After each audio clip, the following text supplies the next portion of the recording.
में इस मोबाइल की कहानी है। आप तो जानते ही हैं कि अति हर चीज की बुरी होती है।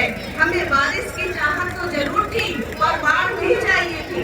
झांकी में आप देख रहे हैं बच्चा स्मार्टफोन देखने का खतरा रहता है। इतनी कम उम्र से ही मोबाइल के प्रयोग से आंखों पर सीधा प्रभाव पहुंचता है। यह दूसरा बच्चा जो मोबाइल में मगन होकर कुछ खा रहा है, मोबाइल में इस कदर डूब चुका है कि उसे पता ही नहीं कि वह कितना खा रहा है।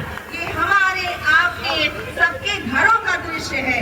इससे शारीरिक गतिविधियां प्रभावित होती हैं, जिसका परिणाम है ओबेसिटी, मोटापा, जो इस समय एक गंभीर समस्या बन चुकी है। इंसान ने ही इंसान की खुशियों में दखल दिया है। इस इंटरनेट की दुनिया ने सब कुछ बदल दिया है। देखिए, एक ही कमरे में माता पिता का अपना अपना मोबाइल चलाना और बच्चों पर ध्यान न देना बच्चों की सेहत और मानसिक विकास पर असर डालती है। बाल मन के सागर में जिज्ञासा के अनगिनत प्रश्न खिलौने लेते रहते हैं, जिसका उत्तर देने के लिए माता पिता के पास समय ही नहीं है। क्या ये सही है? हम डिजिटल दुनिया में खो गए और रियल लाइफ को भूल गए।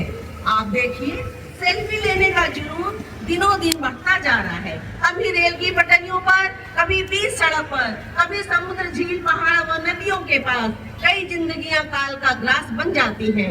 इस दुर्घटना का ग्राफ आज बढ़ता ही जा रहा है। इस बच्चे को देखिए जो सेल्फी लेने में मशगूल है और कान में ईयरफोन भी लगाया है, जिससे यह किसी हादसे का शिकार हो सकता था। तकनीकी विकास के साथ साथ मानवीय गुणों के विकास पर भी ध्यान देना जरूरी है, नहीं तो स्थिति भयावह हो सकती है। अब मैं आपको इसकी अच्छाइयों की ओर लेकर चलती हूँ।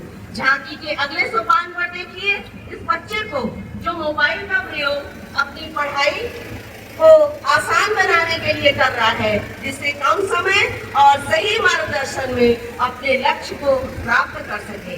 इसी क्रम में बैठी यह बालिका अपनी थकान मिटाने के लिए संगीत का आनंद ले रही है, जो उसके तन मन को स्फूर्ति दे रहा है।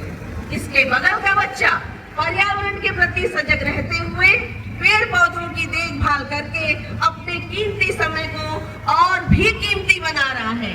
जैसा कि हम सभी जानते हैं कि स्वस्थ शरीर में ही स्वस्थ मस्तिष्क का निवास होता है। ये बच्चे इंडोर व आउटडोर गेम में अपना समय व्यतीत कर रहे हैं, जिससे एकता, भाईचारा, नेतृत्व व पराजय को भी स्वीकार करने का गुण विकसित होता है। अपने तन मन को स्वस्थ रखने के लिए हमें शारीरिक गतिविधियों पर विशेष ध्यान देना चाहिए, जिसके लिए योग प्राणायाम का अभ्यास हमें बचपन से ही करना शुरू कर देना चाहिए। इन तमाम तरीकों को अपनाकर हम एक स्वस्थ परिवार व स्वस्थ समाज के निर्माण में अपना अमूल्य योगदान दे सकते हैं। आधुनिक तकनीक का प्रयोग अगर हम सकारात्मक दिशा में करें